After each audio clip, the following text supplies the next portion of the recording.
நிலம் வாங்குறீங்களா? இந்த வீடியோ உங்க பணத்தை காப்பாத்தும். இது பை ப்ராப்பர்ட்டீஸ் அவேர்னஸ் சீரீஸ். விலை கம்மி, லாஸ்ட் பிளாட், இன்றே முடிவு பண்ணுங்க. இப்படி சொன்னா அவசரப்படாதீங்க. நிலம் வாங்குறதுக்கு முன்னாடி முதலில் இந்த 3 விஷயம் கண்டிப்பா சரிபாருங்க. 1. பட்டா.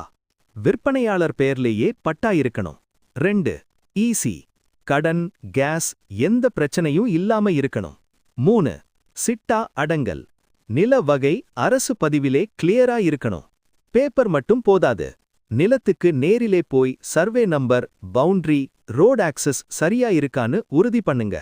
பட்டா இல்லாத நிலம், அரசு அல்லது புறம்போக்கு நிலம், வழக்கு நடக்கும் நிலம், பாதை இல்லாத நிலம் இவையெல்லாம் வாங்காதீங்க. நிலம் வாங்குவது அவசரமில்லை, அது உங்க வாழ்க்கை முதலீடு. Buy properties, trusted real estate guidance. Anand ji. Call அல்லது வாட்ஸ்ஆப்